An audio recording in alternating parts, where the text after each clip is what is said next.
Video பார்க்குற எல்லாருக்கும் வணக்கம் நண்பா. இப்போது சவுதி அரேபியாவில் டபிள்யூபிள்யூ பார்த்தீங்கன்னா நைட் ஆஃப் சாம்பியன் நடத்ததில் ஒரு மிகப்பெரிய பிரச்சனை நடக்குது. ஸோ நைட் ஆஃப் சாம்பியன் நடத்த முடியாது அப்படிங்கிற மாதிரி ஒரு பெரிய ரூமர் போய்ட்டுருக்குது. இதை தவிர்த்து இன்னும் ஒரு சில ரெஸ்லிங் செய்திகள்லாம் இருக்குது. வாங்க அதை பற்றி இன்றைக்கி வீடியோவை பார்க்கலாம். மறக்காமல் ஃபஸ்ட் டைம் வந்துருக்கோங்க, சப்ஸ்கிரைப் பண்ணி பெல் ஐக்கானை கிளிக் பண்ணி வச்சுக்கோங்க. தினமும் போகிற ரெஸ்லிங் செய்திகளை தமிழில் தெரிஞ்சுக்கோங்க. டபிள்யூபிள்யூ பார்த்தீங்கன்னா இந்த வருடம் நைட் ஆஃப் சாம்பியனை பார்த்தீங்கன்னா ரியாட் மாநகரத்தில் நடத்தி ஒரு மிகப்பெரிய ஷோவை நடத்தணும் அப்படின்னு சொல்லி தான் நடத்திருந்தாங்க. ஆக்சுவலி அதுக்கான மேட்சஸும் சரி, வேலைப்பாடுகளும் சரி ரொம்பவே நல்லா தான் நடந்தது. இப்போ என்ன பிரச்சனை அப்படின்னு கேட்டிங்கன்னா, இப்போ இவங்க அமெரிக்காவில் இருக்கிறாங்க. அமெரிக்காவில் இருந்து சவுதி அரேபியாவுக்கு போய் தான் பார்த்தீங்கன்னா எல்லாருமே ஃப்ளைட்டில் போய் தான் பார்த்தீங்கன்னா சவுதி அரேபியாவில் ஸ்மாக்டவுனையும் அதே மாதிரி நைட் ஆஃப் சாம்பியன் அப்படிங்கிற ரெண்டு இதையும் நடத்தணும்.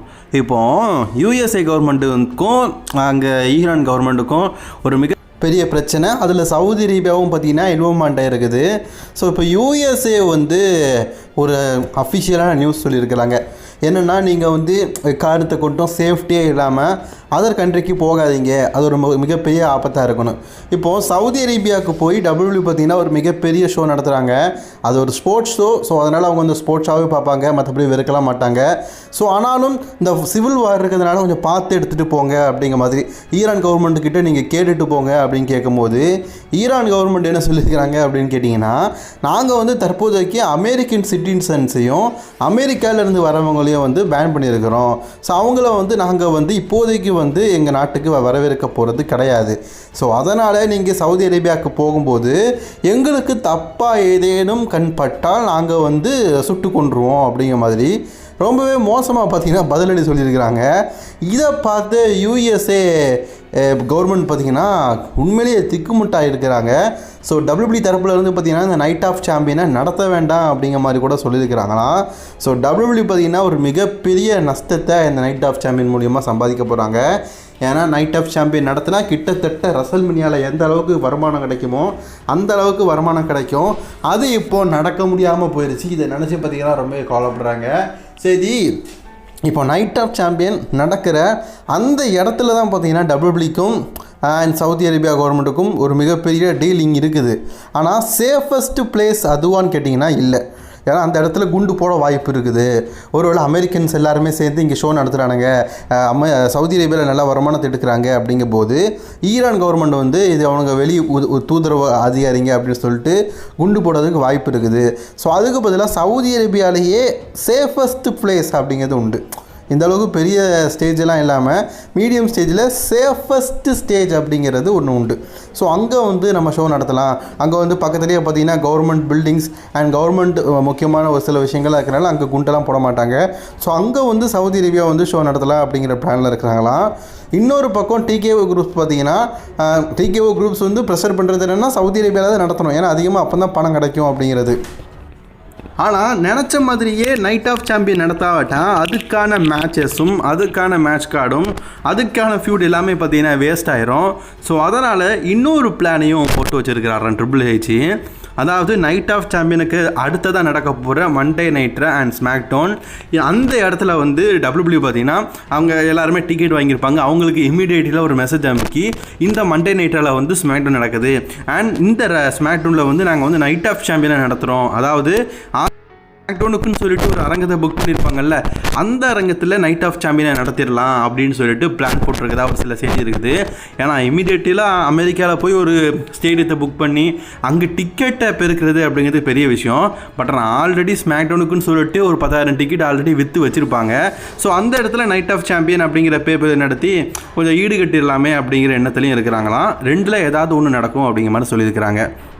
ரெண்டாவது செய்தி, நம்ம ஸ்டோன் கோல்ட் ஸ்டீவ் ஆக்ஸினை பற்றி தான் பார்க்க போகிறோம். ஸ்டோன் கோல்ட் ஸ்டீவ் ஆக்ஸின் பார்த்தீங்கன்னா அவர் இப்போ சமீபத்தில் ஒரு விஷயத்த சொல்லியிருக்காரு. நான் கடைசியாக ரெசல்மேனியா 39 ஒரு சண்டை போட்டேன். அது எனக்கு பெஸ்ட்டு கெரியர் மூமெண்ட்டாக இருந்தது. இப்போது மீண்டும் எனக்கு ஒரு ஆசை இருக்குது. அதாவது எப்படி எல்லாருக்கும் ஃபைனல் ரன் டைம் கடைசியாக ஒரு தடவை சண்டை போட்டுட்டு நாங்கள் இந்த ரெஸ்லிங் கம்பெனி விட்டே போகிறோம் அப்படிங்கிற மாதிரி பல பேர் சொல்லிட்டு இருக்கிறாங்களோ, அதே மாதிரி எனக்கும் ஒரு ஃபைனல் ரன் இருக்கணும் அப்படிங்கிற மாதிரி சொல்லியிருக்காரு. ஸோ ஆஸ்டின் தேரி பார்த்தீங்கன்னா இப்போ டபிள்யூபிள்யூவில் இருக்கிற பல ரெஸ்லர்ஸை சேலஞ்ச் பண்ணி நான் கடைசியாக ஒரு மேட்ச் விளாடுறேன், நீங்கள் முடிஞ்ச சேலஞ்ச் பண்ணிக்கோங்க அப்படிங்கிற மாதிரி சொல்லியிருக்காரு. இது உண்மையிலேயே நல்ல விஷயம்தான்.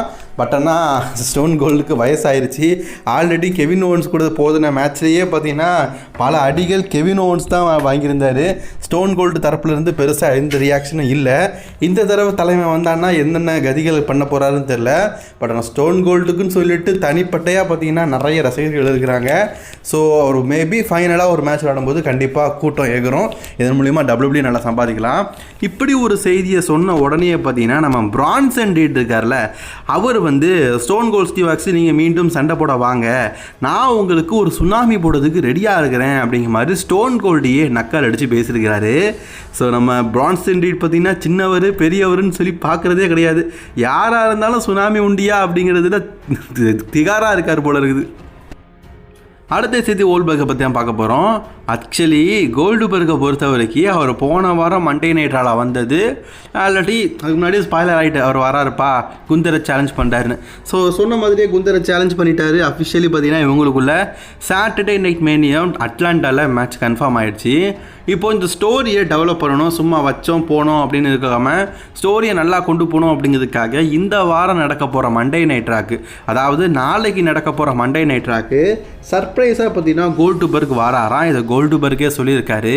இஷ்யூ வித் குந்தர், நான் எதுக்காக குந்தரை சேலஞ்ச் பண்ணேன், இதுக்கப்புறமா என்ன நடக்க போகுது அப்படிங்கிறத பற்றி கோல்ட்பர்க் பார்த்தீங்கன்னா ஒரு டீட்டெயிலாக ஒரு ஸ்டேட்மெண்ட்டை வந்து இந்த வாரம் நடக்க போகிற மண்டே நைட்டால் கொடுக்க போகிறாரு அப்படிங்கிறத சொல்லியிருக்கிறாங்க. ஸோ நாளைக்கு நடக்க போகிற மண்டே நைட்டால் நம்ம கோல்ட்பர்க் எதிர்பார்க்கலாம். கோல்ட்பர்க்குக்கும் குந்தருக்கும் இடையில் ஃபேஸ் டு ஃபேஸ் செக்மெண்ட் பங்கமாக இருக்கணும் எதிர்பார்க்கலாம். இப்போ ஜான்சனாவுடைய ஃபைனல் ரன் நிறைய மேக்ஸிமம் பெரிய பெரிய பேப்பரிஸில் வந்து ஜான்சனா சண்டை போட்டுட்டு இருக்காரு. இதை தவிர்த்து பார்த்தீங்கன்னா ஸ்மாக்டவுனில் கூட போன வாரம் சண்டை போட்டார். ஜான்சனாவோட அப்பீரியன்ஸ் அப்படிங்கிறது வெறும் 18 தான் இருக்குது இன்னும். ஸோ ஒவ்வொரு நாளும் பார்த்தீங்கன்னா ஒவ்வொன்றும் குறைஞ்சிக்கிட்டே இருக்குது. சாரி கைஸ், 18லேருந்து 17 ஆயிடுச்சு. இப்போ ஜான்சனாவை உண்ட அடுத்தடுத்த அப்பீரியன்ஸ் வந்து செப்டம்பர், அக்டோபர், நவம்பர்னு சொல்லிட்டு டிசம்பர் வரைக்கும் புக்கிங் ஆகிருக்குது. இப்போது டிசம்பர் மாதம் WWE பார்த்தீங்கன்னா 25ஆம் தேதி ஒரு சாட்டர்டே நைட் மெயினோட நடத்த போகிறாங்களாம். அதில் வந்து அவருடைய ஃபைனல் அப்பீரியன்ஸ் இருக்கும் அப்படிங்கிற மாதிரி சொல்லப்படுது. WWE பார்த்தீங்கன்னா ஜான்சனாக்குன்னு சொல்லிட்டு ரூத்ரஸ் அட்ராக்ஷன் அப்படிங்கிற ஒரு பேப்பரையும் நடத்தலாம் அப்படின்னு சொல்லிட்டு பிளான் பண்ணிருக்காங்களாம். மேபி ரூத்ரஸ் attraction in Saturday night main event அப்படிங்கிற ஒரு டைட்டில் போட்டு ஜான்சனாவுடைய ஃபைனல் மேட்ச் இருக்கலாம் அப்படிங்கிற மாதிரி சொல்லப்பட்டிருக்குது. பட் ஆனால் பல ஃபேன்ஸ் வந்து அதுக்கு எதிர்ப்பு தெரிவிக்காங்க. ஏன்னா சாட்டர்டே நைட் மெயின் ஈவெண்ட் அப்படிங்கிறது டிவியில் ஒழுங்காக டெலிகாஸ்ட் ஆகாது, நெட்ஃப்ளிக்ஸ்லேயும் டெலிகாஸ்ட் ஆகாது. ஜான்சனாவுடைய ஃபைனல் மேட்சை நீங்கள் அதில் நடத்தி முடிச்சிட்டிங்கன்னா நாங்கள் எப்படி பார்க்குறது அப்படிங்கிறத பல ஃபேன்ஸ் கேட்குறாங்க. நியாயப்படி கேட்குற கேள்வி சரிதான். பேசாமல் WWE பார்த்தீங்கன்னா இதை ஒரு பேப்பரில் மேட்சாக கன்ஃபார்ம் பண்ணிடலாம். எதுக்கு சாட்டர்டே நைட் மெயின்லேயே சுற்றிட்டு இருக்காங்கன்னு தான் தெரில எனக்கு.